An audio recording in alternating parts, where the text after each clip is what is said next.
Offline सिखाते हैं, offline online नहीं होता वो? नहीं सर, ऑफलाइन होता है। अच्छा ऑफलाइन है, ठीक है। हाँ जी, नमस्ते प्रेमलाल जी। चलो ठीक है, ध्यान रखो, और जो गलतियां का पता लग गया हो कि क्या है, अंतिम लाइन में आपने बोल ही दिया, तो उसको अभ्यास करते रहो। सर नहीं पता लगा मुझे। चाहिए, और ध्यान से उसका श्रवण करो, मनन करो, निधिध्यासन करो, साक्षात करो। यही पढ़ा था पिछली बार हमने, नवे सर लास्ट वाली लाइन प्लीज बता दीजिए सर। माँ विद्विषा वहई।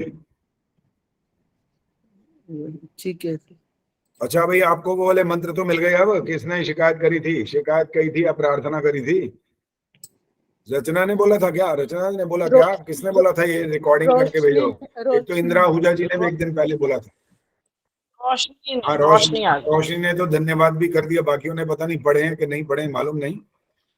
पढ़े का मतलब सुने हैं, अगर नहीं सुने तो उनको सुनो और अपना सुरक्षित रख लो। और बाकी मैं एक बार ये प्रयास करूंगा कि सारा का सारा क्रम से आ जाए, लेकिन वो इतनी बड़ी फिर एक फाइल बनती नहीं है, उसकी बड़ी मुश्किल होती है बनाने में।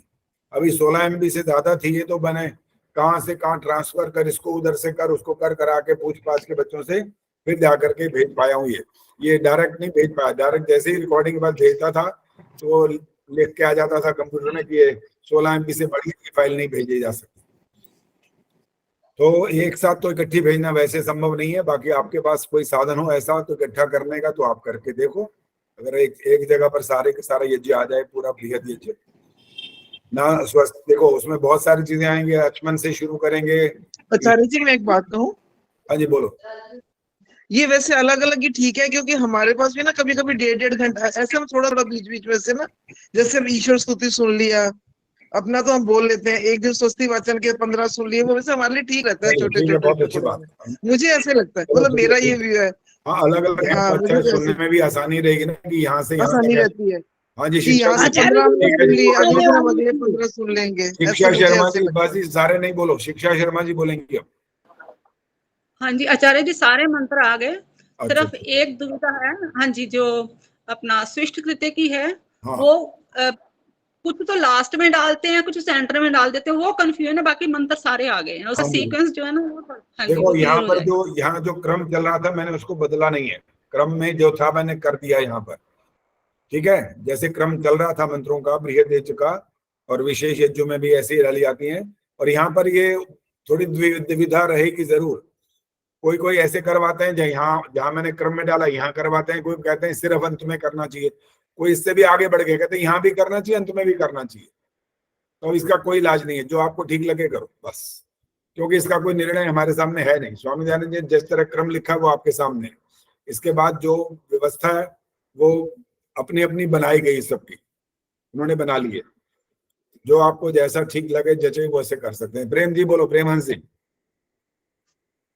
आचार्य जी आपने बृहद यज्ञ के बारे में बताया था कि कौन से मंत्र बाद में घी की आहुति के साथ बोलने हैं, तो मुझे थोड़ा सा स्पष्ट करना था कि हम शुरू करते हैं ईश्वर स्तुति प्रार्थना उपासना मंत्र, और फिर स्वस्ति वाचन, शांति प्रकरण, और फिर उसके बाद आचमन, अंग स्पर्श, अग्न्याधान, समिधाधान। ठहर जाओ ना, ठहर जाओ प्रेम जी, रुको। हाँ जी, आचमन सबसे पहले होता है, सबसे पहले, ठीक है। सबसे पहले आचमन किया, फिर उसके बाद हमने करना है अंग स्पर्श।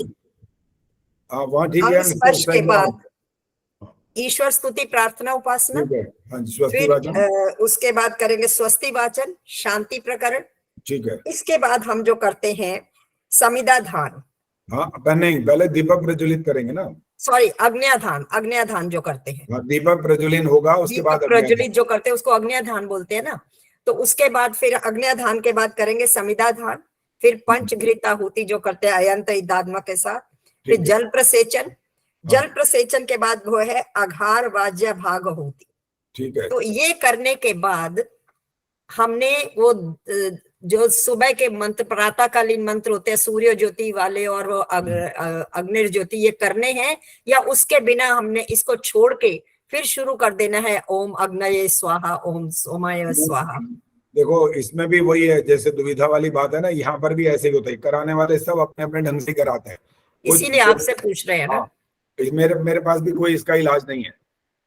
इलाज हमारे हिसाब से तो हम यही करते हैं, यहाँ पर सूर्य ज्योति वाले यहाँ शुरू कर देते हैं और उसके बाद जो पूर्णाहुति प्रकरण है वो बाद में शुरू करते हैं। जब सूर्य ज्योति, अग्नि ज्योति सारे मंत्र हो गए तब ओम अग्नि स्वाहा दोबारा वो शुरू होता है, फिर बृहत वाला।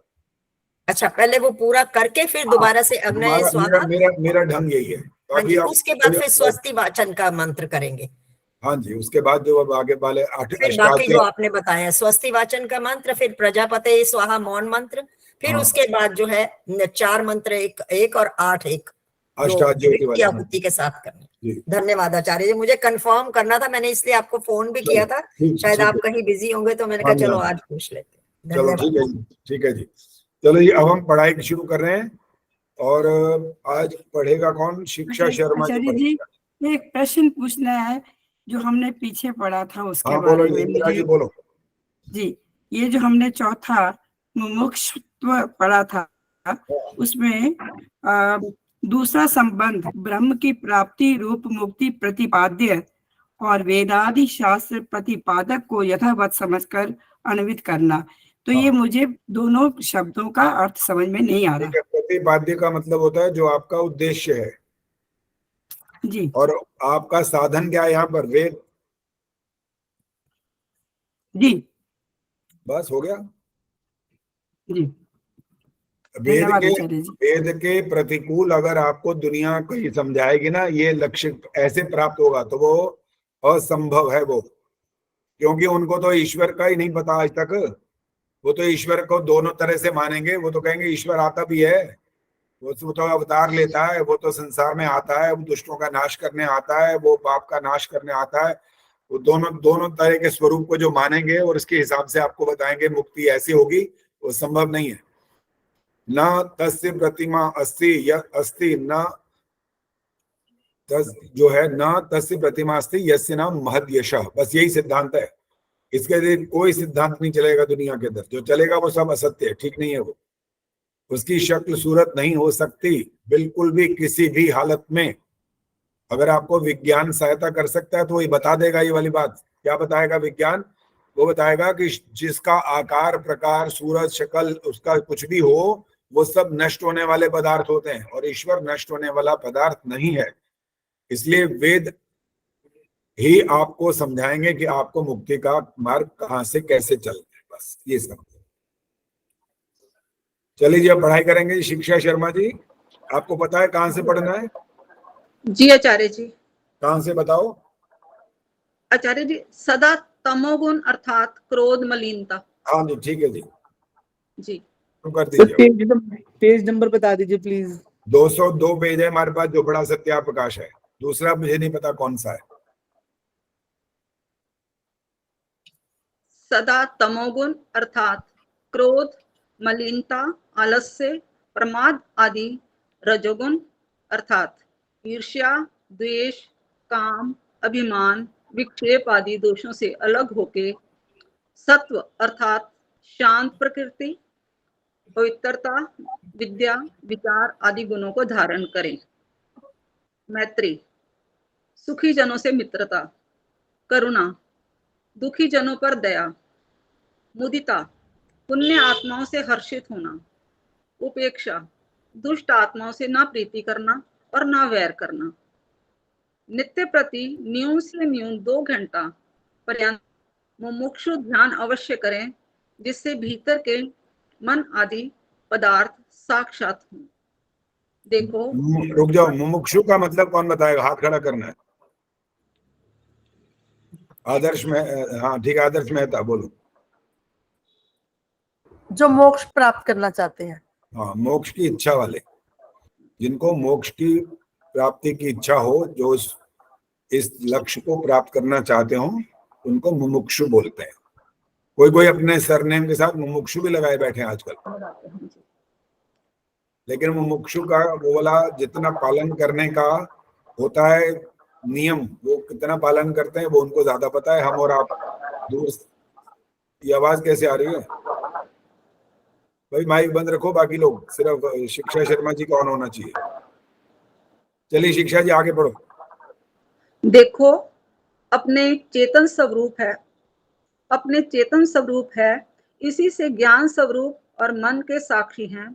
क्योंकि जब मन शांत, चंचल, आनंदित व विषाद युक्त होता है, उसको यथावत देखते हैं, वैसे ही इंद्रियां, प्राण आदि का ज्ञाता, पूर्व दृष्ट का स्मरण करता और एक काल में अनेक पदार्थों के वेता, धारण कर्षण करता और सबसे पृथक है।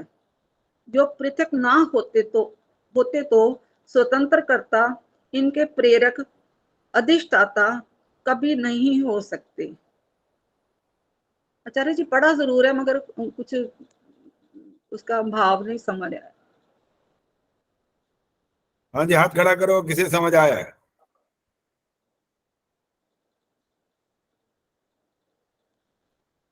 हाँ जी, मिथिलेश ने हाथ खड़ा किया। मिथिलेश बोलो।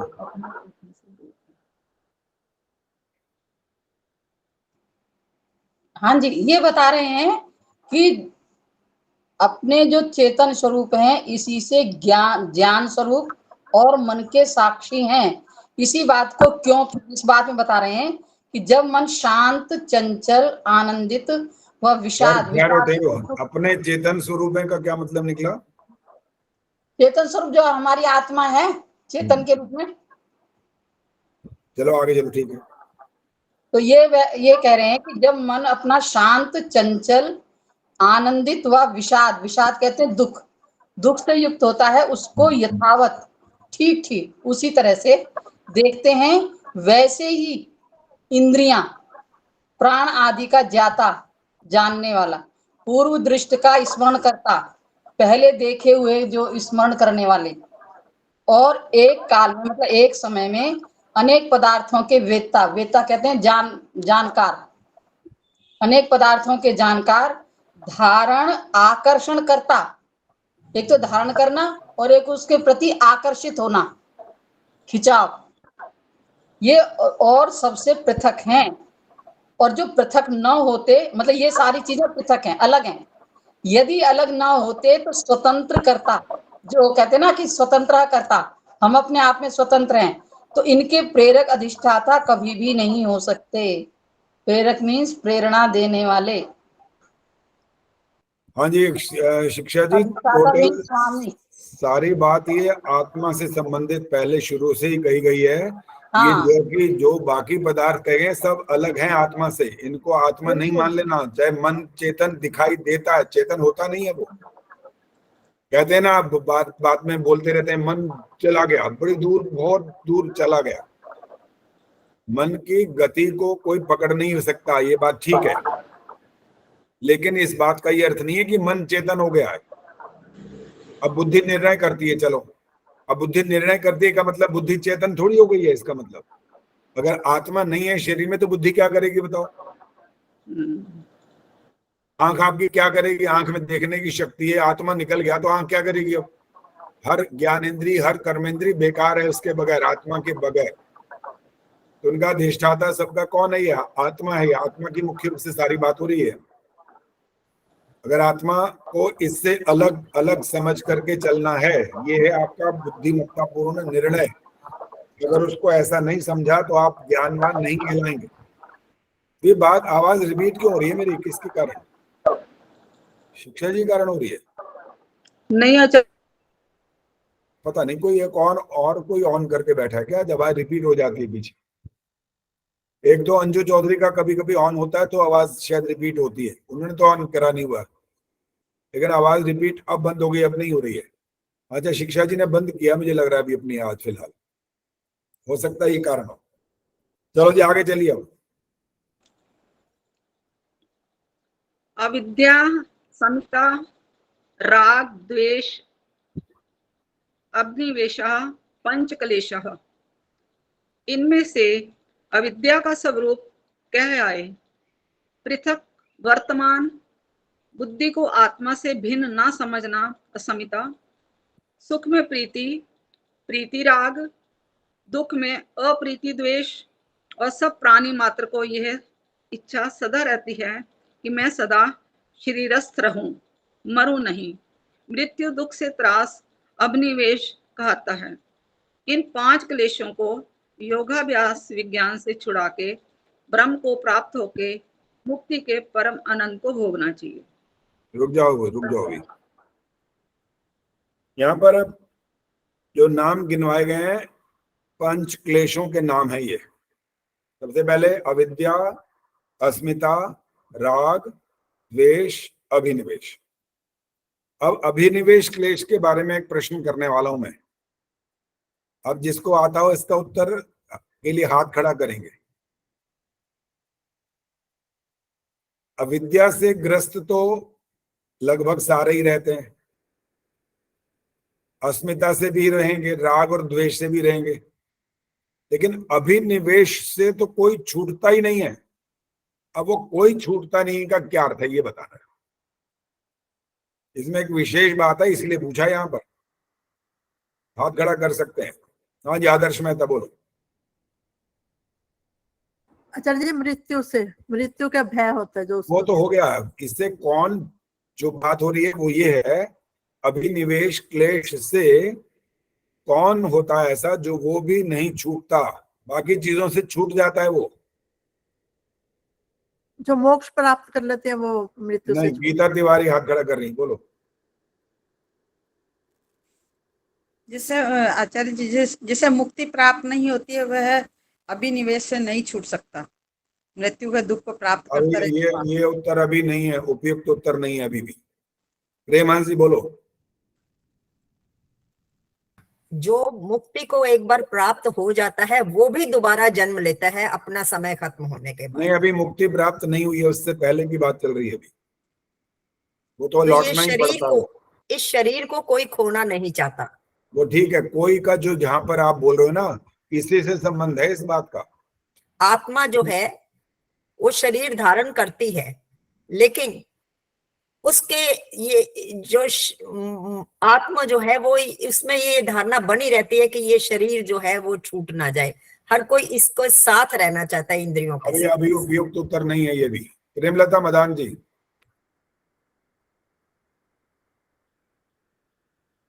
आचार्य जी, मैं आपकी बात का जवाब नहीं दे सकती, मुझे समझ नहीं आ रहा। नीलिमा जी बोलिए।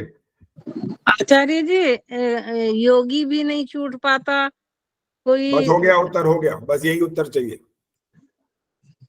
चाहे आप योगी कहें चाहे विद्वान कहें, ठीक है, चाहे वो शास्त्रार्थ महारथी हो, वो भी अभिनिवेश क्लेश से नहीं छूटते। उनको डर बना रहता है, उनको भी लगा रहता है ये मृत्यु का जो भय होता है ना कि हाँ मर जाऊंगा मैं, ये वाली स्थिति उनके मन में भी चलती है। लेकिन वो जो महर्षि दयानंद जैसा हो वो बहुत अलग है, बहुत ऊंची स्थिति है। वो तो जहाँ हालत हो गई थी, 3 महीने पड़े रहे, उसके बावजूद शरीर से पूरा मवाद निकल रहा है, लेकिन उसके बाद भी उनके चेहरे पर जरा सा भी इतना वो भी नहीं था कि भय हो रहा हो किसी बात का। वो एक विलक्षण आत्मा थे।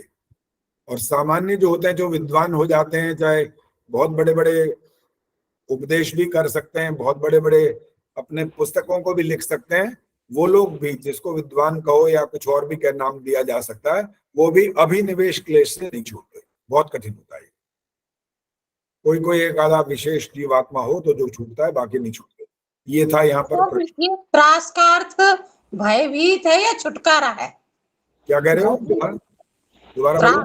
ये त्रास शब्द का ही तो अर्थ नहीं समझ पाए। मृत्यु दुख से त्रास में त्रास कहाँ होता है? त्रस्त होता है। त्रास लिख रहा है इसमें तो। त्रास तो भयभीत होता है ना। तो फिर होना चाहिए इसका मतलब यहाँ पर। किसी में गलत लिखा है। देखो सुनो, जो जब एक वाक्य का प्रयोग ऐसा करना हो, त्रास भी बोल सकते हैं। वैसे जो त्रस्त है वो शब्द भी होता है, वो दोनों अपने जगह पर ठीक है, गलत नहीं। त्रास भी भय कहलाता है, वो भी वही है। त्रस्त भी वही होता है। शब्द का वाक्य का प्रयोग पर निर्भर करता है कि आपका वाक्य कैसा चल रहा है, उस पर निर्भर करती है बात। चलो जी, अब और आगे बढ़िए। आचार्य जी, एक प्रश्न है कि क्रांतिकारी तो मौत से नहीं डरते। देखो, ये जो बात आप कह रहे हो, उनके मन की उल्लास की बात। अभी बोलना नहीं मिथिलेश जी, अभी नहीं बोलना। वो अपने मन के जो भाव हैं, उल्लास है, उनके अंदर उमंग है, उनके अंदर उत्साह है, वो वाली बात ठीक है, इसमें कोई आपत्ति नहीं हमारे को। और वो उसी उल्लास के कारण ही अपने जीवन को भी बलिदान कर देते हैं। लेकिन अगर एक यूं विचार किया जाए ना कि आप इस समय जब अपने जीवन को बलिदान कर दोगे देश के लिए, जाति के लिए, समाज के लिए, किसी के लिए भी, जब इस विचार पर आओगे कि भैया मैं 50 का था या 40 का या 25 साल का था और मृत्यु हो जाएगी, अब उसके बाद क्या होगा, वो दोबारा अगला जन्म जब शुरू होगा ना, जब उस पर चिंतन मनन शुरू करते हैं तब इस बात का पूरा असर में पता लगता है। क्योंकि जो युवा जो होता है ना, जवानी का जिसको जोश बोलते हैं, वो ठाठे मारता है और वो उसके हिसाब से वो काम करने की बात कहते हैं, सिर्फ वो आगे विचार नहीं करते कि मुझे ये करना है। लेकिन जब ये विचार किया जाता है ना कि ये जन्म जब समाप्त हो जाएगा, अगला जन्म लेंगे, फिर माँ की गोद में जाएंगे, इतने छोटे से बच्चे होंगे, फिर मुझे बुखार होगा, फिर मुझे सर्दी लगेगी, मेरे दांत निकलेंगे, मेरे को पोटियां आएंगी, मेरे को ये सब होगा, पता नहीं कोई मेरे को हाथ से कोई छूट गया तो मैं गिर जाऊंगा। ये जो चिंतन है ना, ये बहुत आगे का चिंतन है। उस चिंतन को जब व्यक्ति करता है ना, तब उसको पता लगता है अरे इतना मेरा जीवन का सारा पुरुषार्थ खत्म, इतने साल तक मैंने इतना मेहनत किया। फिर जब अब सांसारिक पदार्थों की ओर विचार करता है तो और डर लगता है इसको, है मैंने 3 गाड़ियां इतनी मुश्किल से खरीदी, इतना पसीना बहाया, सारा पैसा लगाया, सब कुछ किया, सब ये साथ नहीं जाएगा, एक पैधेला भी साथ नहीं जाएगा, इतनी बड़ी कोठी बनाई, सब यही रह जाएगा। अरे मेरे प्यारे प्यारे बच्चे, पोते पोतियां, ये वो सब, ये थोड़ा थोड़ा विचार जैसे जैसे आता है ना तो उसको भय लगना शुरू होता है। और जो इन पर विचार करता नहीं तो फिर उसके लिए कह दो आप कोई बात नहीं, वहां नहीं है, वहां भय नहीं है उसको। तो परिस्थिति विशेष के कारण से वहां पर ऐसा निर्णय होता है। बस सामान्य रूप से इसका अर्थ यही होता है कि अभिनिवेश सबके साथ जुड़ा होता है, कोई मरना चाहता नहीं है सब, वो तो कारण बनता है कि मेरे को जब दुश्मन के सामने जाना है, मैं भी मारूंगा, 2 4 5 50 कितने मारूंगा, मैं भी मरूंगा आखिर तो उस जोश में वो काम करता जरूर है। लेकिन अगर पूछो कि भाई तुम मरना चाहते हो कि मारना चाहते हो, क्या जवाब है तब जवाब मरना चाहता हूं नहीं होगा, वो मरना पड़ता है, अलग बात है। वो थोड़ा सा अंतर है इस बात में। बस चाहता तो ये कि मैं अपने देश के लिए ये काम करूं, जो मेरे देश के साथ गलत करे मैं उनको समाप्त करूं, और अगर जीवित रहूंगा तो मुझे फिर कितना सम्मान मिलेगा, मेरे को मेडल मिलेंगे, मेरा नाम होगा, मेरे को ये पुरस्कार वो पुरस्कार, वो चाहे भावना हो या ना हो, वो कोई ये बड़ी बात नहीं है। लेकिन उसका टोटल अर्थ ये निकलेगा कि मरना नहीं चाहता, मरना पड़ेगा, वो अलग बात है। आचार्य जी, जो हाँ ये जी, बोलो। कोटा में बच्चे वो ले रहे हैं, कोचिंग ले रहे हैं, ये बच्चे मर रहे हैं, क्यों मर रहे हैं, ये इनको डर नहीं लगता?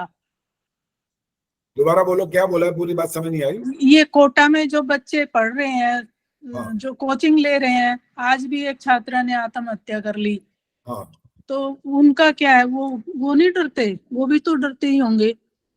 देखो डर तो सबको लगता है, बाकी जो भावावेश में जो काम होते हैं ना, उसके लिए आप ये नहीं कह सकते कि वो इस जन्म के जो कष्ट है उससे मुक्ति पाना चाहते हैं बस। लेकिन उनको ये नहीं पता कि जो अब मृत्यु होएगी तो उस समय क्या स्थिति बनेगी, क्योंकि वो अनुभव करने की चीज नहीं है। वो तो जिसके पास आती है वही जानता है इसके बारे में, जिसके पास नहीं आती वो दूर का बैठा बैठा सिर्फ ख्वाब देख सकता है कि भाई हाँ होती है मृत्यु, मरते तो सारे ही हैं, तो सारी दुनिया को पता है तो कैसे क्या कष्ट होता है क्या नहीं होता, करोड़ों सुइयां एक साथ चुभती हैं, पता नहीं क्या होता है। बोलने वाले अपने अपनी बात बोलते रहते हैं, और थोड़ा बहुत अनुभव करना तो नाक बंद करके बैठ जाओ 2 मिनट, जरा देख लो, फिर पता लग सकता है कि क्या होता है क्या नहीं होता। मैंने तो अनुभव कर रखा है ये वाला, मुझे पता है। आचार्य जी, डिप्रेशन में बहुत आ रहे हैं बच्चे आजकल, ये कोटा वाले हमारे जयपुर के 10 सीकर के तो बहुत बच्चे सुसाइड कर रहे हैं, पढ़ने वाले, कोचिंग वाले।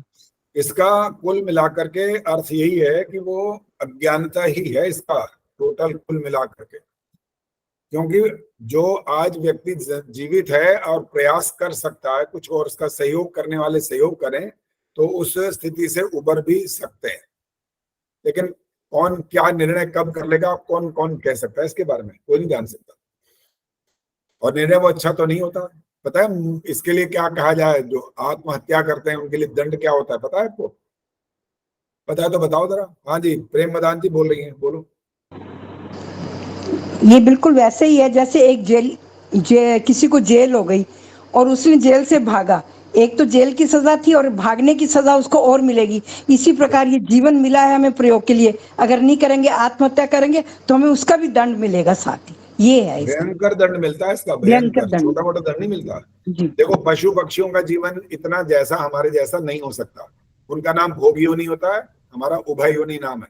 हम कर्म करने में स्वतंत्र होते हैं, वो केवल मात्र भोग भोगने के लिए संसार में आते हैं। वो एक दूसरे को खा जाते हैं, उनको कोई दंड नहीं मिलता इस बात का।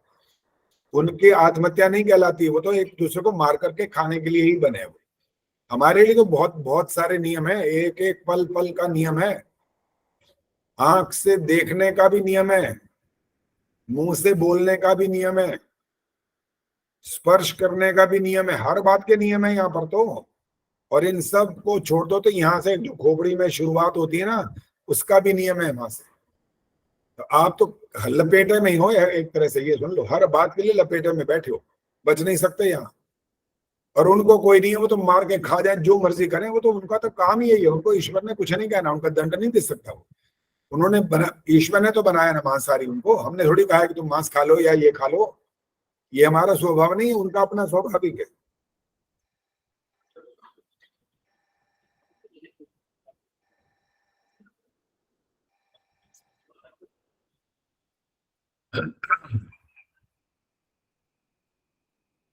तो जो कुछ आप अभिनिवेश की बात कर रहे थे उसमें थोड़ा थोड़ा अंतर हो सकता है।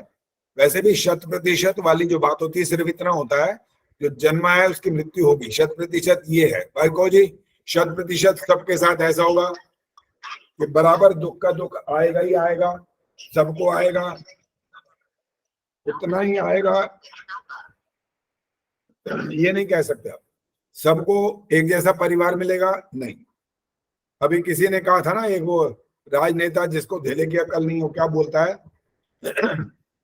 वन नेशन, और आगे क्या बोला था, वन सैलरी बोला था उसने।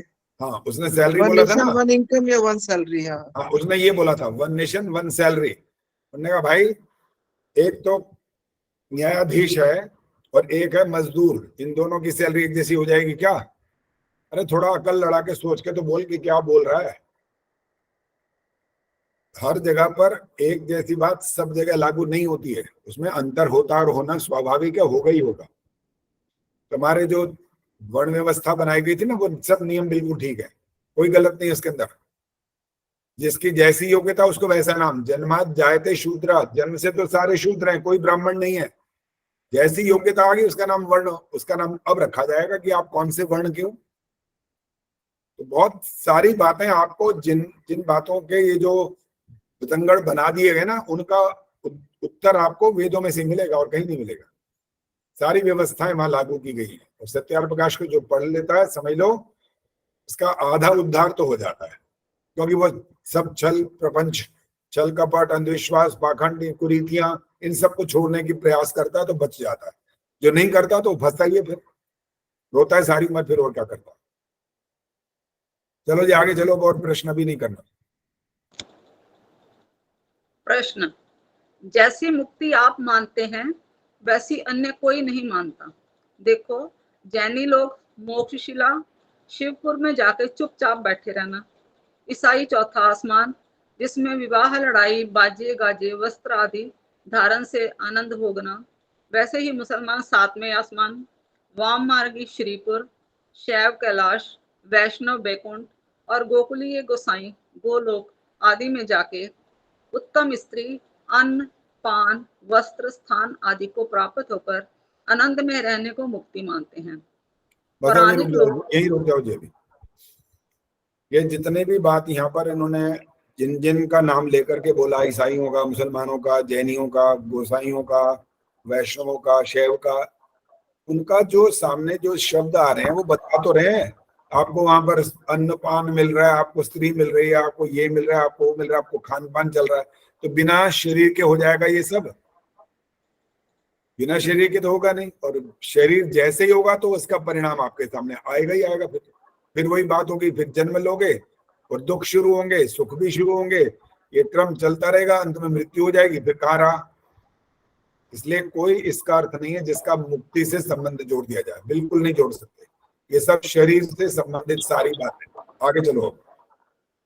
पौराणिक लोक सालोक्य, ईश्वर के लोक में निवास सानुज्य, छोटे भाई के सदृश ईश्वर के साथ रहना सारूप्य, जैसी उपासनीय देव की आकृति है वैसा बन जाना सामीप्य, सेवक के समान ईश्वर के समीप रहना सायुज्य, ईश्वर से संयुक्त हो जाना, ये 4 प्रकार की मुक्ति मानते हैं।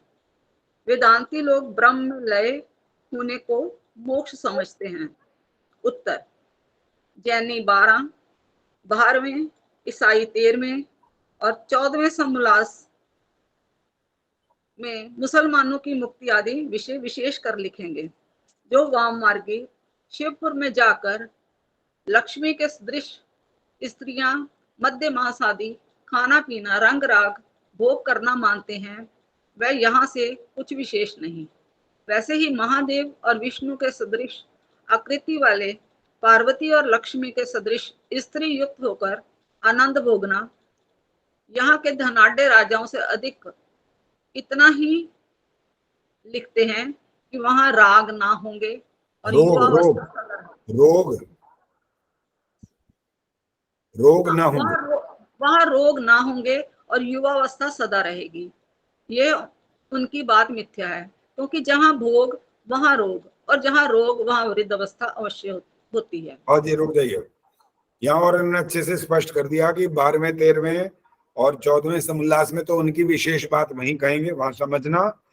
और वाम मार्गी हो उनके बारे में कहा, स्त्री हो, मध्यमास खाना आदि, राग भोग आदि करना, ये सब जो कुछ है वो सब शरीर की बातें हैं। और जो ये कहा जा रहा है कि वो सदा युवा रहेंगे, ये बिल्कुल संभव नहीं है। भोग होंगे तो रोग आएंगे, और रोग होंगे तो युवावस्था आएगी और वृद्धावस्था आएगी, और वृद्धावस्था के पश्चात वो सबको पता है इसके बाद मृत्यु भी अवश्य आएगी। इसलिए ये बातें जो ऊपर जो उन्होंने कहा था, सालोक्य, सानुज्य, सारूप्य, सामीप्य, ये सब जो हैं, ये सब ऐसी बातें कही जा रही हैं कि आप ईश्वर के नौकर जैसे बन करके रह लोगे, मित्र बन करके रह लोगे। अरे तुम रह लोगे का मतलब क्या निकलेगा? शरीर सहित रहोगे कि शरीर के बिना रहोगे? वहां प्रश्न खड़ा होगा। पहले तो शरीर सहित रहोगे तो यहाँ पहले नहीं हो क्या ईश्वर आपसे अलग है क्या? यहाँ पर जब ईश्वर सर्वव्यापक है तो यहाँ पर भी तो मौजूद है, वहां क्या विशेष बात हो जाएगी? और एक वेदांती जो लोग हैं वो तो क्या कहते हैं, ब्रह्म में लय हो गए। कौन?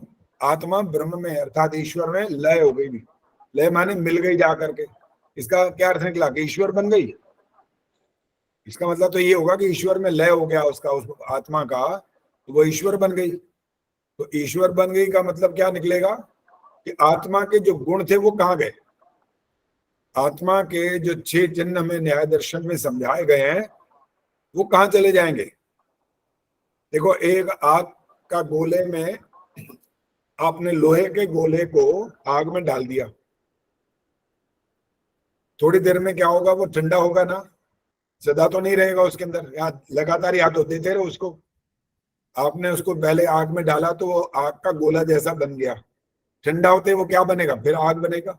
तो ऐसे ही आप मुक्ति में जब जाएंगे, ईश्वर का सार आपको सहयोग मिल जाएगा, उसके माध्यम से आप आनंद भोगेंगे। लेकिन उसके बाद वापस तो आएंगे, आत्मा का आत्मा ही बने रहेंगे ना, परमात्मा कैसे बन जाएंगे?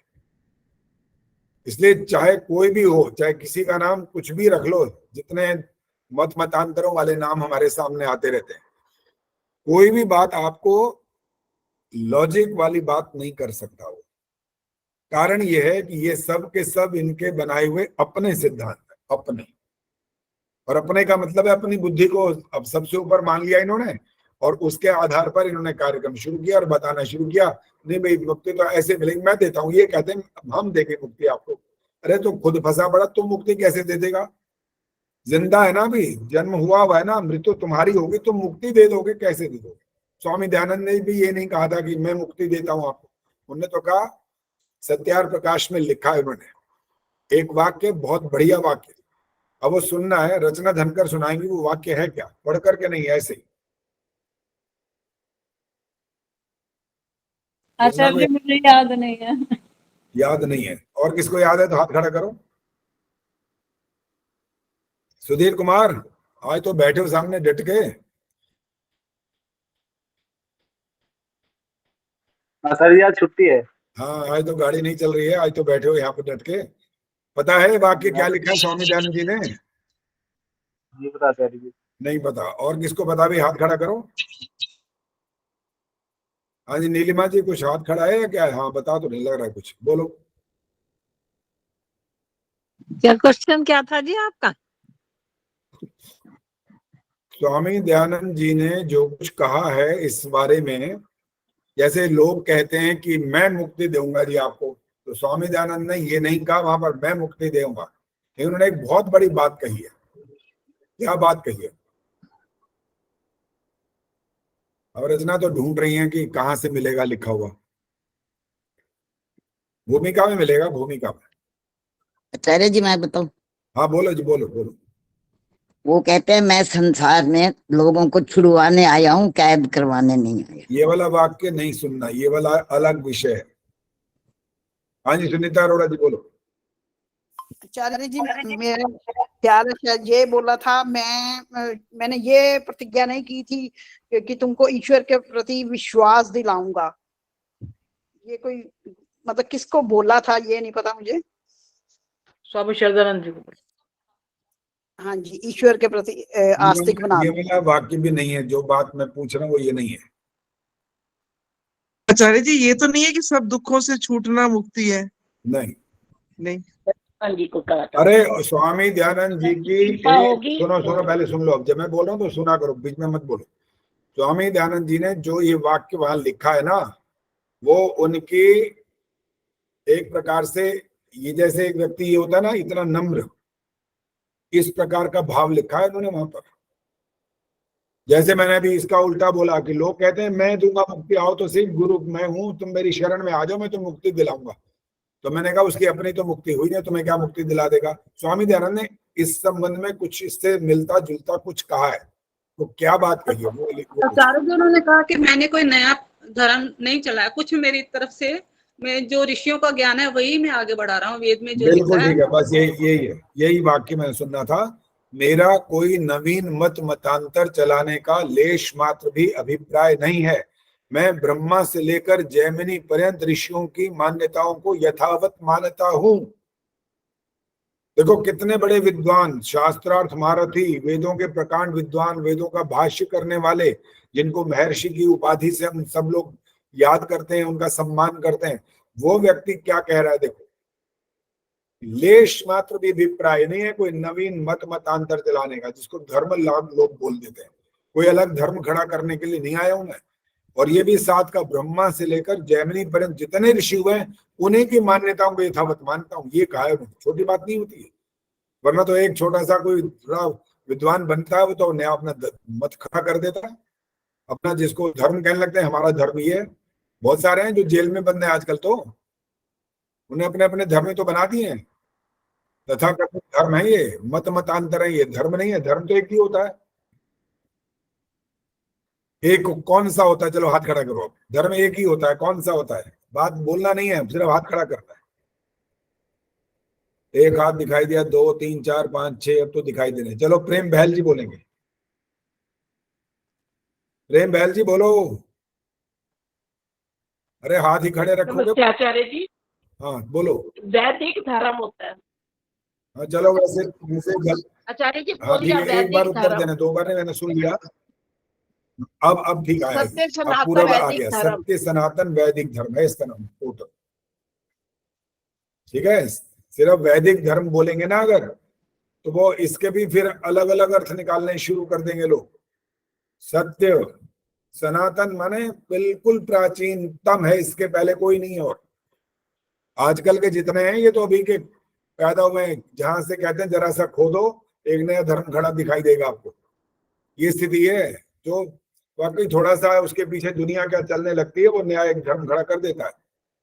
गुरु बन के बैठ जाता है, वो सोचता है मेरे पीछे लोग पागल तो हो ही गए, बनाओ अब ये जो मैं कहूंगा वो करते जाएंगे, चुपचाप करेंगे। वो कोई प्रश्न करने की गुंजाइश ही नहीं होती। वहां से लिखा होता है उनके कहीं पर, शंका करने की कोई गुंजाइश नहीं, कोई करनी नहीं है शंका। तो भाई जो बोलो बस सत वचन बोलो, बस ये हालत होती है। और स्वामी दयानंद क्या बोल रहे हैं? और भी उन्होंने लिखा है कि सब विद्वान लोग मिल करके अगर कुछ ऐसा लगे कि ये गलत है, ठीक नहीं है, तो मिल करके निर्णय कर लें उसका, ये भी लिखा है। ये छोटी बात नहीं होती, बहुत बड़ी बात होती है। चलो जी, सत्यार प्रकाश की कहानी आज तो यहीं पर ही समाप्त हो रही है अभी, ठीक है जी। और इसके बाद आगे जब चलेंगे तो अब जब नंबर आएगा परसों का तो वहां से शुरू करेंगे। 203 पेज पर आकर के हम रुके हैं अभी। 202 से हमने शुरू किया था, 203 पर रुक गए। अब तैयार हो जाइए मंत्र सुनाने के लिए, जिसको कहूंगा वो सुनाएंगे, और संध्या और यज्ञ में से कहीं से भी सुनेंगे, ये भी ध्यान रखिए। अभी तो दिखाई तो दे रहे हैं बहुत सारे, लेकिन कोई अभी भी बंद करके बैठे हैं। राज चावला जी माइक ऑन करो और आ जाओ सामने। हाँ जी। हवन के जो मंत्र हैं उसमें जो सूर्य ज्योति वाले मंत्र हैं वो सुनाओ, 4 मंत्र। ओम सूर्यो ज्योतिर्ज्योति सूर्य स्वाहा। रुक जाओ यहीं पर, रुक जाओ। अब आपने जो सूर्यो ज्योतिर्ज्योति सूर्या बोलना है ना, ये अशुद्ध होता है। ये सूर्या, सूर्यो ज्योति। नहीं, ये वाली बात जो मैं कह रहा हूँ अब उसकी बात करो, बस आगे वाला मैंने नहीं बोला, मैंने सूर्या की बात करी है। सूर्यो ज्योतिर्ज्योति के बाद आपने जो बोला सूर्या, ये अशुद्ध है। शुद्ध क्या होता है आपको पता है तो हाथ खड़ा करो, नहीं तो मैं किसी और से पूछता हूँ। सूर्यो ज्योति। अरे सूर्य ज्योति की बात नहीं कर रहा हूं ना, आप समझते क्यों नहीं? मैं क्या बोल रहा हूं, आप कहां फिर वापस ले आते हो शब्द को। अभी हाथ खड़े होके दिखाई दे रहे हैं मेरे को। सुषमा सरदाना बोलेंगे क्या है यहाँ पर ये शब्द जहां मैंने रोका इनको? सूर्य। हाँ, अब समझ आया राज चावला जी? सूर्य। सूर्य नहीं बोलना होता, सूर्य विसर्ग है यहाँ पर। ठीक है, समझ आ गया? हाँ जी। हाँ जी, चलो आगे बोलो अब। ओम सूर्यो वर्चो ज्योतिर्वर्च स्वाहा। ओम ज्योति सूर्यो ज्योति स्वाहा। अब आपका 3 जगह विसर्ग आनी चाहिए थी, कहीं नहीं आई है। विसर्ग की आवाज आप कम निकालते हो। एक तो आवाज में थोड़ा कंपन है, वो कारण वो तो उम्र का होगा, वो कोई बात नहीं, लेकिन मेरा ऐसे ये नेचुरली है। मुझे उसकी आपत्ति नहीं, मैं तो कह ही रहा था, मेरी बात पूरी सुन लिया करो ना। मैं तो वो उम्र की बात कह रहा हूँ, उसमें कोई आपत्ति नहीं है। आवाज चाहे कांपती हो, चाहे सीधी हो, चाहे टेढ़ी हो, कोई बात नहीं, लेकिन विसर्ग नहीं बोली जाएगी तो वह अशुद्ध कहलाएगा। तीसरा मंत्र दोबारा बोलो। ओम ज्योति सूर्यो ज्योतिर स्वाहा। फिर अब 4 गलतियां हो गई इस समय, फिर दोबारा। कहीं विसर्ग की आवाज ही नहीं आई है, कहीं भी। ज्योति सूर्य सूर्यो ज्योति, हर जगह विसर्ग आ रही है, विसर्ग आप बोल ही नहीं रहे हो कहीं भी। चलो बस अब माइक बंद करो, अब जो मैंने बोला इसका ध्यान करना, और जो रिकॉर्डिंग है दोबारा सुनो, नहीं तो समझ आ गया तो इसके अभ्यास करो। चलो जी, अब आएगा नंबर प्रेम बहल, आइए। यही मंत्र सुनाओ जा रहा हूं। ओम सूर्यो ज्योतिर्ज्योति सूर्य स्वाहा। ओम सूर्यो रुक जाओ, ये देख के सुना रहे हो क्या? नहीं, देख के नहीं सुनाना, देख के सुनाना अलाउड नहीं है। बिना देखे सुनाना। सुनाओ। ओम सूर्यो ज्योति सूर्य स्वाहा। ओम ज्योति सूर्य वर्चो ज्योतिर्वर्चः स्वाहा। पूरा शुद्ध हो गया ये वाला मंत्र, पूरा शुद्ध हो गया। ये तो कहाँ वर्चा बीच में कहाँ आ गया ये? इसीलिए कहते हैं जो अभ्यास करना होता है ना, तो अभ्यास करने का मतलब होता है कि आप पहले बेशक देखो, उसके बाद करो उसकी रिकॉर्डिंग, अपने रिकॉर्डिंग, और उसके बाद पुस्तक से मिलाओ कि आपने क्या रिकॉर्ड किया, वो ठीक आ रहे हैं शब्द के नहीं आ रहे हैं, या मेरी रिकॉर्डिंग से चेक करो, कहीं भी किसी भी तरह से चेक करो उसको, तब जाके पता लगता है कि हम शुद्ध पाठ कर रहे हैं। और जो अशुद्ध यानी मंत्रों का क्रम है उसमें शब्द आगे पीछे हो गए तब भी वो अशुद्ध ही कहलाता है। उसके अगर अंक लग रहे हो तो अंक कट जाएंगे। चलिए माइक बंद करिए। राजश्री पटेल जी आइए, इनसे तो पूछना पड़ेगा कि इनको मंत्र आते हैं कि नहीं। जवाब दो। आचार्य जी मुझे नहीं आता है। हाँ, मुझे लग ही रहा था, इसीलिए मैंने पहले ही संकेत कर दिया था शायद नहीं आते हैं। सुधीर कुमार। हाँ जी आचार्य जी। ये वाले 4 मंत्र आते हैं? आचार्य जी मैंने पिछले हफ्ते याद तो करे थे, सुना सकता हूँ। चलो करो, कोशिश करो, सुनाओ। ओम सूर्यो ज्योति ज्योति सूर्यः स्वाहा। ओम सूर्यो वर्चः ज्योतिर्वर्चः स्वाहा। ओम ज्योति सूर्यः सूर्यो ज्योति स्वाहा। ओम सजुर्देवेन सवित्रा सजुरु ससेन्द्रवत्याजुषाणः सूर्यो वेतु स्वाहा। ठीक है, पहले वाले 2 मंत्रों में स्वाहा की आवाज नहीं आई, स्वाह यहाँ खत्म हो गया वो। ठीक है, तो आ की जो आ की मात्रा है स्वाहा, तीसरे मंत्र में स्वाहा पूरा सुनाई दिया है, लेकिन पहले 2 मंत्रों में स्वाहा नहीं सुनाई दिया, और चौथे मंत्र में भी ठीक से सुनाई दिया। ठीक है, लगभग आपका ठीक आ गया। बाकी पता नहीं कारण कुछ भी रहा होगा, लेकिन जो मैंने सुना मैंने वो बता दिया आपको। प्रेमहंस जी आइए।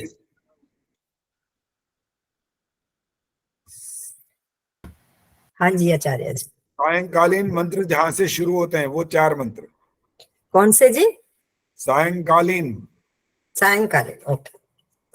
ओम अग्निर्ज्योतिर्ज्योतिरग्निः स्वाहा। ओम अग्निर्वर्चो ज्योतिर्वर्चः स्वाहा। फिर उसके बाद वही मौन में बोलना है। ओम अग्निर्ज्योतिर्ज्योतिरग्निः स्वाहा। यहाँ रुक जाइए, रुक जाओ। अगर आप हवन करा रहे हो और ये वाला तीसरा मंत्र बोलना पड़े तो जैसे बोला ऐसा ही बोलते हो आप? नहीं नहीं जी, सिर्फ ओम की आवाज पहले करेंगे, फिर बहुत धीरे धीरे बोलेंगे और स्वाहा पे। वो सुनाओ कैसे बोलेंगे। हाँ जी। ओम अग्निर्ज्योतिर्ज्योतिरग्निः स्वाहा। आगे चलो। ओम सजूर्देवेन सवित्रा सजूरात्रेन्द्रवत्याजुषाणो अग्निर्वेतु स्वाहा। 100% ठीक है, बहुत बढ़िया, धन्यवाद आचार्य। आपका सजूर देवेन जो बोला वो बिल्कुल ठीक बोला, और सुधीर ने ये गलत बोला था, सजूर देवेन बोला था वहां पर। छोटे ऊ की मात्रा नहीं है ज में, बड़े ऊ की मात्रा है, और जहां विसर्ग का उच्चारण करना चाहिए वो भी आपने बिल्कुल ठीक किया, और जो इसकी गति है, स्पीड, वो भी बिल्कुल ठीक है। धन्यवाद आचार्य जी, बहुत कुछ आपसे ही सीख रहे हैं। जब कर्मकांड की तरफ बढ़ते हैं तब आपको मंत्रों के उच्चारण में कोई तेजी नहीं करनी होती है, बिल्कुल आराम से बोलना होता है। इसका मध्यम गति बोलते हैं इसको। यजुर्वेद के मंत्र का पाठ करना, अर्थात जब यज्ञ कर्म आप करते हैं तब आपको मंत्रों की गति सामान्य रखनी होती है, या मध्यम गति कह सकते हैं। और जब आप अथर्ववेद, विषय क्या है, हाथ खड़ा करेंगे अथर्ववेद का, हाथ खड़ा करिए। रामधारी जी आपको पता है इसका विषय अथर्ववेद का? रामधारी जी आपसे पूछ रहा हूं।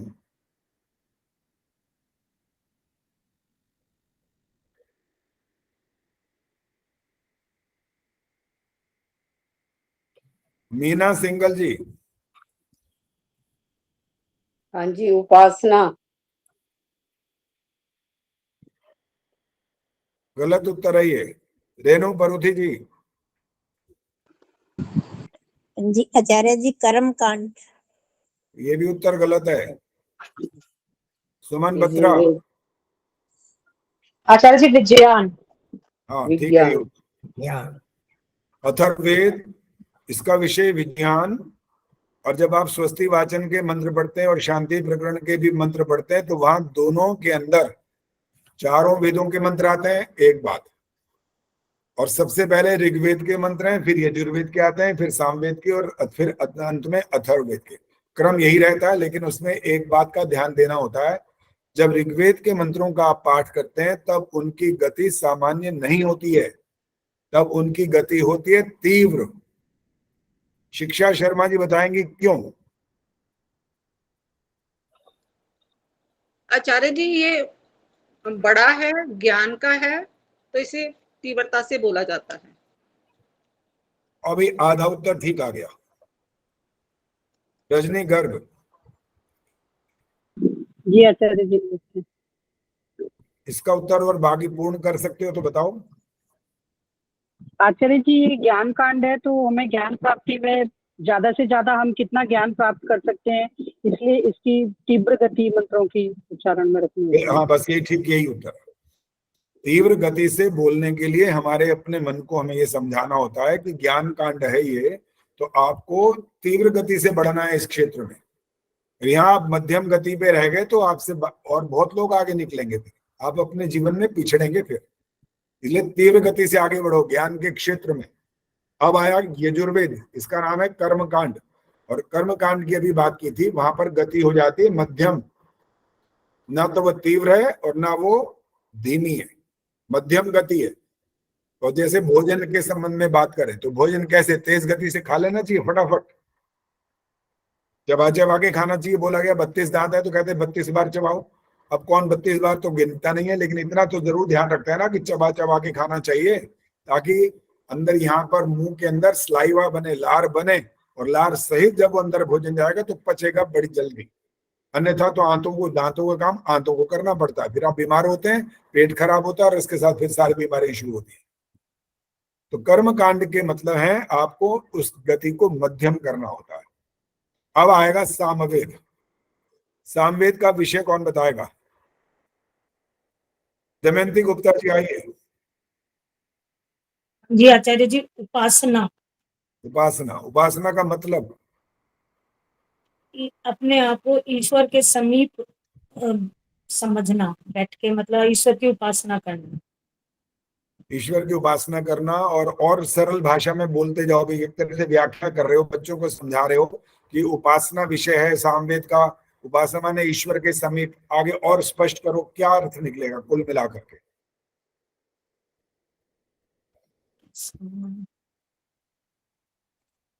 चलो प्रेम बैल जी ने हाथ खड़ा किया, बोलो प्रेम बैल जी बोलो। जी आचार्य जी, ये गायन रूप में गाया जाता है? नहीं नहीं, ये नहीं करना, ये आपने उसका कैसे किया जाता है नहीं पूछ रहा हूं मैं, इसको और स्पष्ट करना है। बच्चों को समझा रहे हैं आप कि भाई हमने सामवेद का अर्थ समझ लिया, उसमें उपासना विषय है। अब ईश्वर की बात आपने कर दी, दमयंती गुप्ता जी ने बता दी, लेकिन अभी और स्पष्ट करना है, इसको भी स्पष्ट नहीं हो रहा है। किरण शर्मा, गुणों की व्याख्या करना। इसमें अब बिना पूछे नहीं बोलना होता, यहाँ पर हाथ खड़ा करने का। रुक जाओ किरण, रुको। अध्यात्म ज्ञान है, यहाँ पर आत्मा परमात्मा प्रकृति का शुद्ध ज्ञान बोला। अरे महल जी देखो, जब मैंने किसी और का नाम बोला ना तो इसका मतलब आपका समय चला गया, इसलिए जिसका नाम बोला फिर वो बोल सकता है। आपको जिस समय बोला था उस समय बोल सकते हैं, उसके बाद नहीं। किरण शर्मा बोलो। उपासना करते उपासन, सम्यक ध्यान में बैठना, परमात्मा के साथ मन लगा के, तन्मय होके उसमें। अभी भी बहुत ज्यादा स्पष्ट नहीं हो रहा है, अभी भी स्पष्ट नहीं हो रही है बात। अब गीता ने हाथ खड़ा किया, गीता तिवारी बोलो। इस कांड में मोक्ष की प्राप्ति का उपाय बताया जाता है। देखो अब बच्चों को समझाओगे तो आप ये वाला वाक्य बोलोगे, सुनो ना मेरे, अब जब एक बार आप बोल चुके हैं तो अब आपका बोलने का बात खत्म हो गई। जिस समय बोलने का अवसर दिया था तब बोल सकते हैं बस, और जब मैं बात बताने लगूं तब सुनना होता है, तब बोलना नहीं होता कि मेरी बात को थोड़ा सुना फिर आपने एक और बात बता दी, फिर मैं कहूंगा ये नहीं, ये फिर आगे चलती जाएगी। ऐसे नहीं करना होता, एक जब अवसर मिला तो उसको पूरा उसका लाभ उठा लो बस। प्रवीण सेठिया जी ने हाथ खड़ा किया, बोलो प्रवीण जी बोलिए। ईश्वर की स्तुति, उपासना और प्रार्थना। आपने पहले से ज्यादा अच्छा किया, स्पष्ट किया। एक प्रकार से और बच्चों को और अच्छे से समझाने का प्रयास करना है। उपासना करने का मतलब है, जैसे दमयंती गुप्ता जी ने बोला था कि हम ईश्वर के समीप अनुभव करें, ठीक हो गया ये बात। अब आगे की बात बच्चों को और खोल खोल करके समझानी है कि ईश्वर के गुणों को समझना है पहले तो।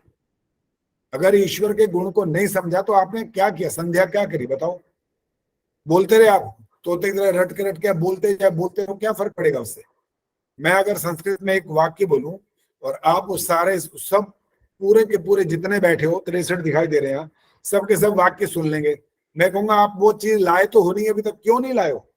आप सुन नहीं पाएगा। आपका जवाब का नहीं, हमने सुना था, फिर लाते क्यों नहीं हो? अब इसका जवाब क्या है बताओ?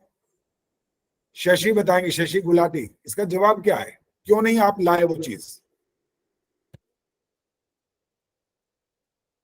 माइक ऑन करो, पहले माइक ऑन करो। साम मंत्रों का उच्चारण करते हुए भक्ति रस के आनंद सागर में मग्न हो जाना।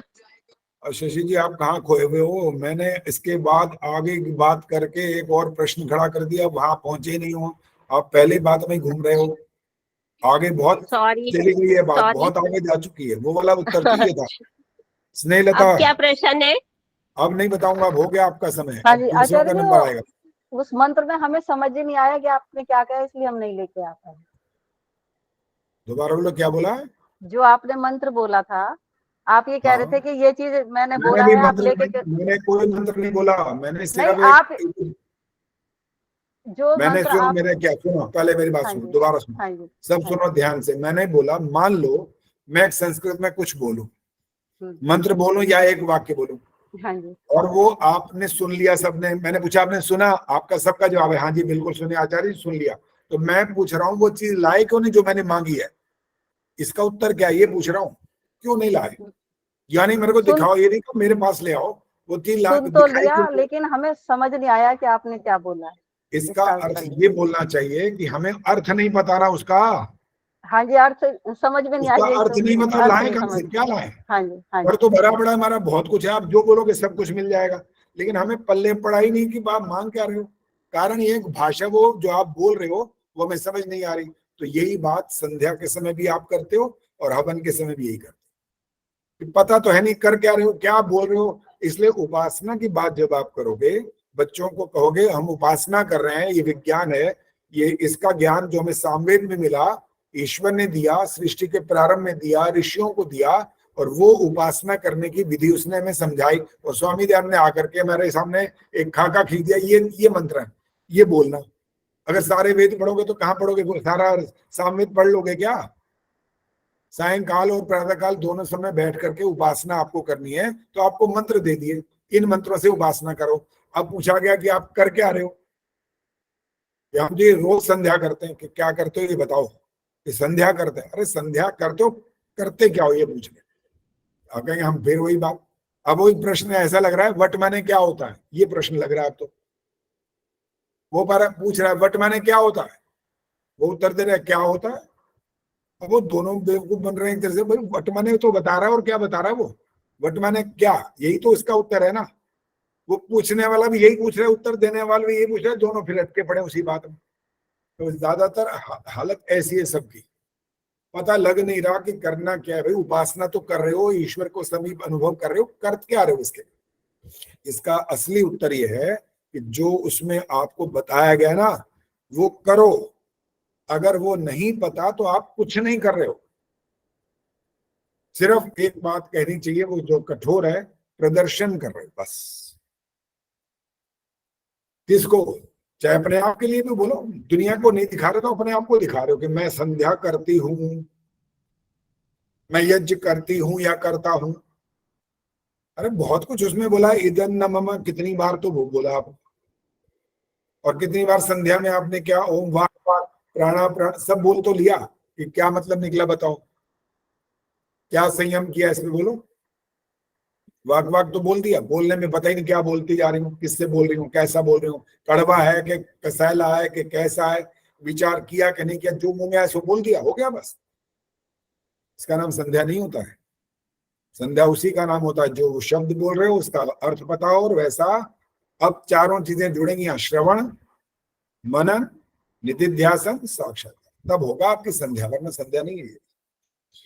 इसलिए उपासना करना कोई मजाक नहीं है, ये बहुत कठिन काम होता है उपासना।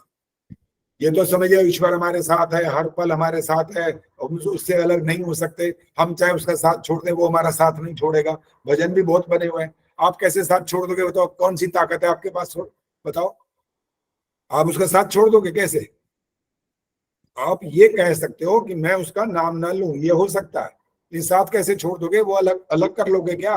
सर्वव्यापक का उसका गुण समाप्त कर दोगे? ये ताकत नहीं है आपके पास। इसलिए कभी कभी अलंकारिक रूप में बोलता है कोई व्यक्ति, ऐसे भावों में बह के बोल जाता है। तो कभी लोग तो बहुत बहते हैं, बहुत बोलते हैं, और मुझे कई बार गुस्सा भी आता है इन पर। ऐसे ऐसे लिख मारते हैं भजन जिसका कोई न सिर न पैर, बस लिख दिया सो लिख दिया बस। एक दिन मैंने बताया था आपको, आज और भी कुछ लोग जुड़े हुए हैं, तो अब पूछूंगा उनसे कि इसमें गलत क्या है, ताकि आपको, क्योंकि कभी कभी चीजें दोहरानी पड़ती हैं, दोहराने से पता लगता है भाई सब लोग तो हर समय होते नहीं, वैसे भी कोई कभी आता है, कोई कभी नहीं आता। तो अब जो नया कोई आया होगा तो उससे पूछूंगा कि इस भजन की पंक्ति का अर्थ समझाओ मेरे को। देखता हूं पहले और हैं कौन नया। हाँ जी, क्या नाम भाई? वहां वाले आओ सामने, कौन है ये? अमृतसर वाले जो बहुत कम दिखाई देते हैं लेकिन बोलते भी नहीं है, उनसे बात करनी है। हाँ सुनीता अरोड़ा जी, उनको बताओ भाई कहाँ है, यहाँ सुन रहे हैं तो सामने। आचार्य जी किसका नाम है? किसी का मेरे को पता नहीं है कौन है, आप बताओ। आप बोलोगे तो आपकी फटाफट सुनेंगे, मेरी तो सुनते ही नहीं। कौन कौन जुड़ा हुआ है मैंने देखा नहीं। अच्छा, कौन कौन जुड़ा हुआ है पता नहीं है। हाँ ये देख रही हूँ लिस्ट में। ये एक नाम लिखा हुआ है रेशा नगर, ये कौन है?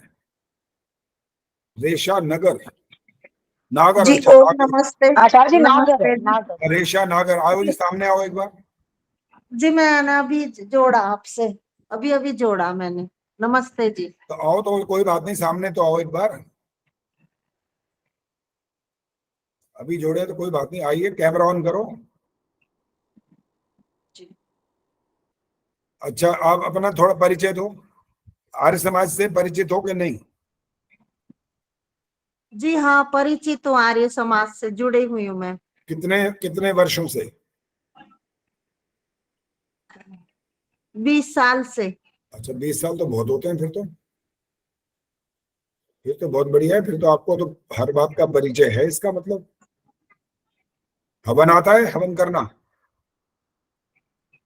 जी दोनों समय करते हैं हम तो। अरे वाह, क्या बात है। हम नहीं करते, बताओ दोनों समय। हम तो एक बार में काम खत्म कर लेते हैं, हमारे पास टाइम नहीं होता शाम को, तो सुबह करते हैं, करते डट के, खूब सारे आहुतियां देते हैं, खूब सारी।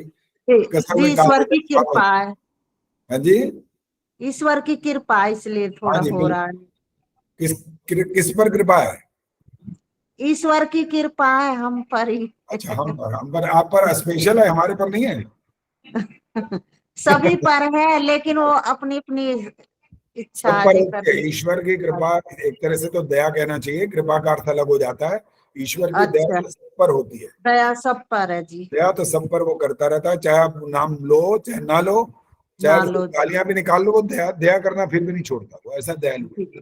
दया तो वो करता ही रहता है। चलो, मैं जो प्रश्न पूछ रहा हूँ वो सुनो। प्रश्न ये है कि मैं भजन की एक पंक्ति बोलने वाला हूँ, तो आपको बताना है कि इसमें गलती कहाँ पर है।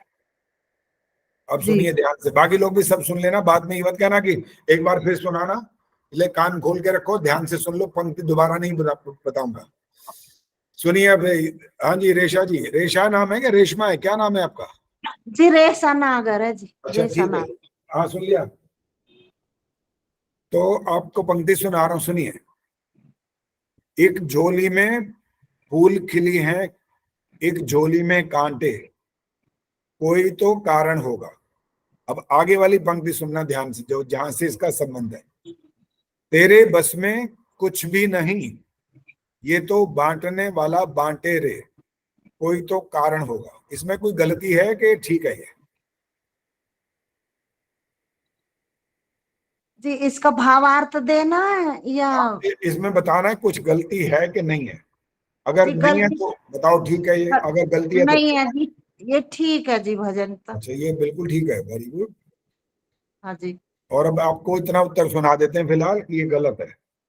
अब क्या गलत है भी उत्तर आएगा सामने, तब तक आप ध्यान से सुन लेना कि इसमें गलती क्या है।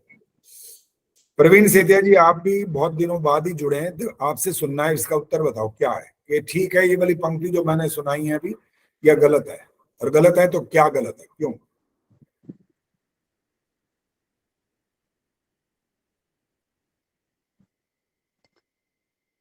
जल्दी बोलो, फटाफट, टाइम नहीं है।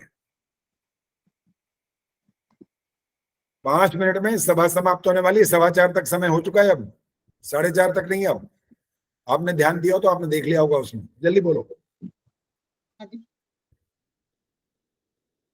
लास्ट वाली लाइन ठीक है, बांटने वाला बांटे, इससे पहले वाला अक्षर वो गलत है।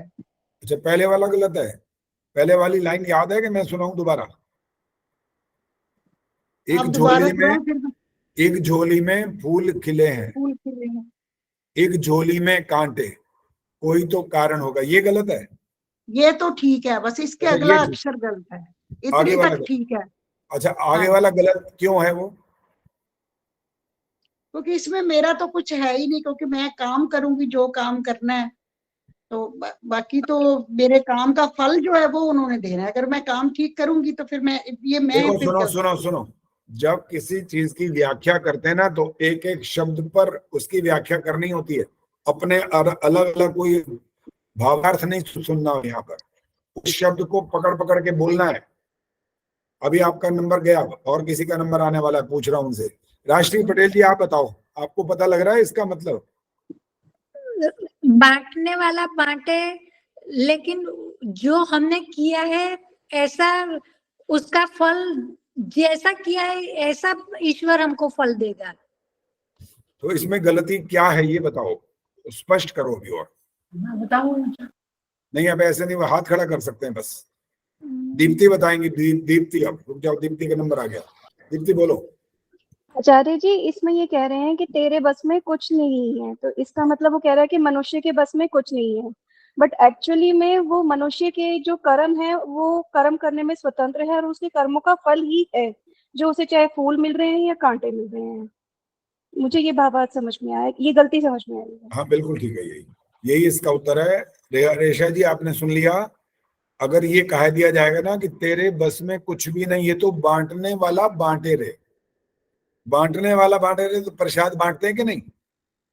वहां पर देखते हैं क्या ज्यादा देते हैं किसी को कम देते हैं। वो बाई चांस थोड़ा बहुत, इतना कोई तोल के तो नहीं बांट रहा, वो हाथ में जितना है उतना ही दिया जाता है, लगभग सबको समान मिल जाता है। तो बांटने वाला बांटे रे का अर्थ होता है सबको एक बराबर बांटे जा रहा है वो। तो तेरे बस में कुछ भी नहीं, तो फिर बस किसके बस में है भाई? कर्म करना किसके बस में है, बोलो ना। कर्म करना तो हमारे हाथ में है, कर्म करने में हम स्वतंत्र हैं। स्वतंत्र करता भी अखिलेश ने बोला था ये वाली बात। तो स्वतंत्रता पूर्वक जब हम कर्म करते हैं तब जा करके हमको ईश्वर फल दे सकता है, अपनी मर्जी से फल वो नहीं दे सकता। बस अब कोई और बातचीत नहीं होगी, शांति। ओम द्यौः शांतिरंतरिक्षं शांति, पृथिवी शांतिरापः शांतिरोषधयः शांति, वनस्पतयः शांतिर्विश्वे देवाः शांतिर्ब्रह्म शांति, सर्वं शांति शांतिरेव शांति, सा मा शांतिरेधि। ओम शांति शांति शांति। जो बोले सो अभय। जगत गुरु दयानंद की भारत माता की आर्य समाज की ज्योति ओम का झंडा वैदिक ध्वनि